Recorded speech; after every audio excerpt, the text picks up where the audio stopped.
Salut à tous, on se retrouve sur la chaîne Apprenons la cybersécurité pour continuer à découvrir ensemble quelques notions de base. Et aujourd'hui, je vous propose de nous intéresser aux deux autres technologies côté client qu'on n'a pas encore explorées, qui sont JavaScript et CSS. Alors pour faire ça, je vous ai préparé un petit CTF tout simple, fait maison, euh, pour découvrir tout ça et on va essayer de le faire ensemble. Comme d'habitude, on a une page web, et il faut retrouver le flag qui est caché dans cette page web. On sait que le flag commence par CTF. Et maintenant, allons-y pour les investigations. Alors, la première chose qu'on peut faire, c'est se dire, ben, c'est écrit blanc sur blanc, comme dans la toute première vidéo. Je fais un CTRL F, je cherche la chaîne CTF, elle n'apparaît nulle part. Bon, c'est pas ça. Deuxième réflexe, ce qu'on a vu la dernière fois, on va aller regarder le code source de la page HTML pour voir si quelque chose ne se cacherait pas dedans. Je rappelle, clic droit, afficher le code source de la page, et le code source s'affiche. Alors on retrouve nos marqueurs habituels, une petite indication au navigateur pour lui dire hey, là tu es en train de regarder du HTML, la dernière version, la version 5. On a notre page HTML qui est entre les balises ouvrantes et fermantes HTML, le bloc header, le bloc body. Ça c'est du classique, on l'a déjà vu. On voit aussi qu'ici on a un petit commentaire, hein, ça ce sont les marqueurs de commentaires du HTML comme on l'avait la dernière fois, sauf que le commentaire nous dit clairement que le flag n'est pas là, et effectivement on ne voit nulle part le flag CTF quelque chose dans la page. Bon, ben c'est pas ça. Alors retournons sur la page parce qu'il y a quand même quelque chose qu'on n'a pas exploré. Il y a ici un bouton qui clique ici. Bon ben on va obéir et on va cliquer ici. Et il nous dit le flag n'est pas loin. Ok, cool, mais il n'est pas là. Bien, eh bien on va devoir aller explorer plus précisément le code source de la page. Et on va s'intéresser tout particulièrement aux éléments un peu nouveaux qu'on n'a pas rencontrés jusqu'ici. Alors si on regarde bien la page ici, on voit que JavaScript est écrit en rouge souligné et CSS est en gras et en bleu. Quand on regarde dans le code source de la page, le mot JavaScript, il n'y a pas d'indication claire pour dire qu'il est en rouge souligné. Enfin, en tout cas, c'est pas évident comme ça à l'œil humain. On a plutôt un tag un peu particulier qui entoure ce mot avec un attribut qu'on appelle classe et une indication du nom de la classe à appliquer. Une indication qui s'appelle mon style 1, mais ça c'est un nom que j'ai choisi, j'aurais pu l'appeler Toto, Titi, ça n'a aucune importance. Ok, très bien. Donc, visiblement, appliquer mon style 1 à JavaScript, ça le met en rouge souligné, et appliquer mon style 2 à CSS, ça le met en bleu gras. Mais d'accord, mais comment le navigateur le sait? Eh bien, regardons un petit peu ce qu'on a dans le header.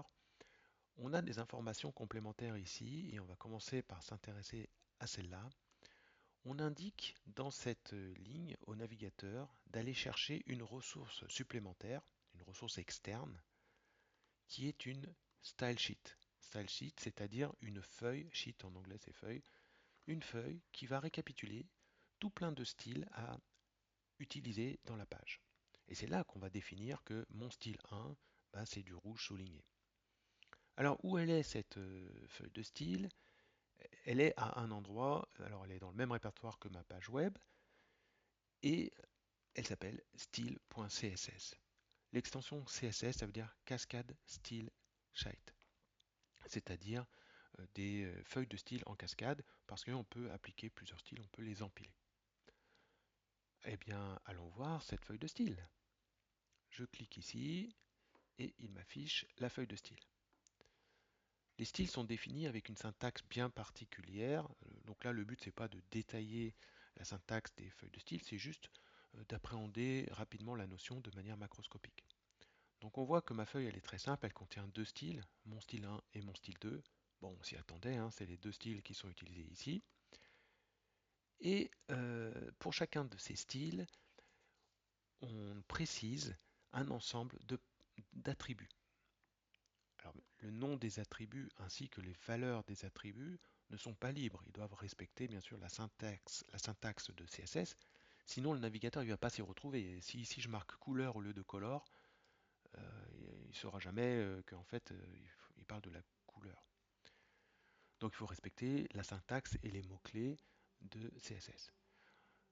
Donc ici, on précise la color red, qui veut dire rouge en anglais, text decoration, underline, underline c'est-à-dire souligné, under c'est en dessous, line c'est ligne, underline, souligné. Et ça correspond bien à un texte en rouge souligné. De la même façon, ici, on précise que la couleur c'est blue, donc bleu, et que le poids de l'écriture, on va dire la font rate, c'est bold. Rappelez-vous, bold, ça voulait dire gras. En HTML, on avait le tag B. Alors, quand on regarde ça, il y a un petit truc qui peut peut-être attirer notre attention, c'est cet élément-là. Alors, il va attirer notre attention pour deux raisons. D'abord, c'est parce qu'il ne s'affiche nulle part. Il n'est pas dans la page, il n'est pas dans le code source de la page. Donc, en fait, à quoi ça sert ce truc-là? Et puis, évidemment, il commence par CTF, donc là, ça nous intéresse tout particulièrement. Eh bien, comme pour HTML, ceci est un commentaire, donc un élément à but purement informatif qui n'est pas interprété. La différence, c'est qu'en HTML, on avait comme marqueur de commentaire, rappelez-vous, ces symboles-là, alors qu'ici, on va être entre slash étoile, étoile slash. Donc ici, on a CTF accolade quelque chose, ça ressemble à notre flag, sauf qu'on n'a pas l'accolade fermante et on peut deviner que c'est marqué début.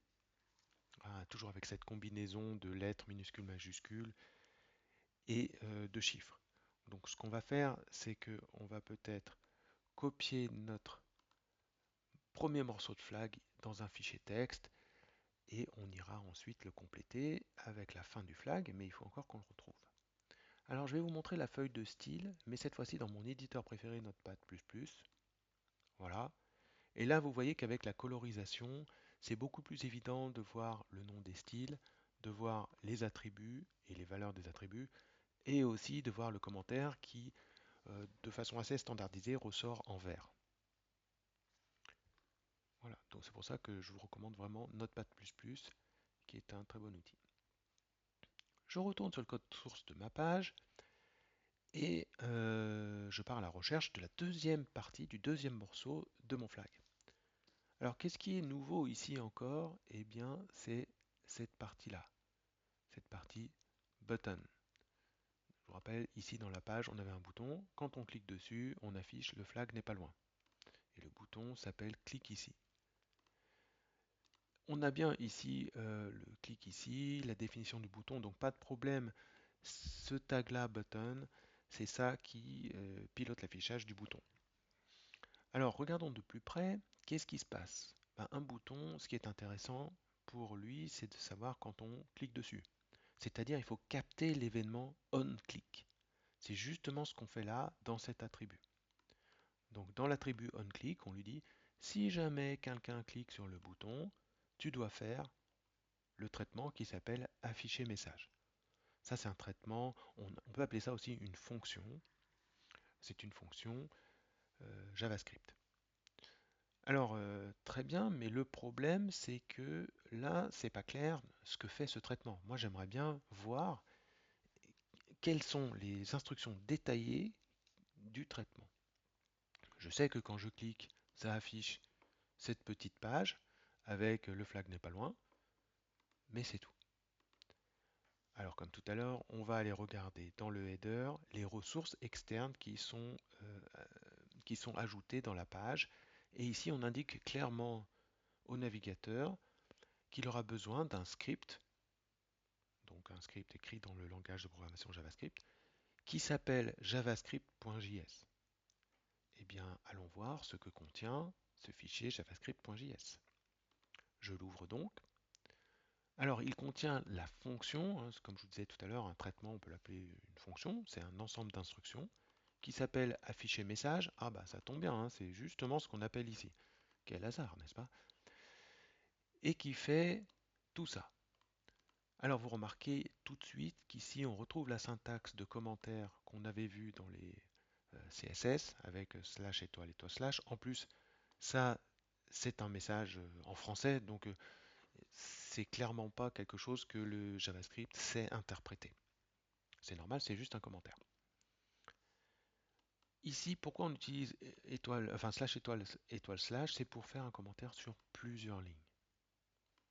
Bon, vous avez tout de suite remarqué, bien sûr, que là, il y avait un autre commentaire, mais cette fois-ci sur une seule ligne, donc on peut utiliser une autre notation qui est slash slash, et ça permet de commenter juste la fin de la ligne.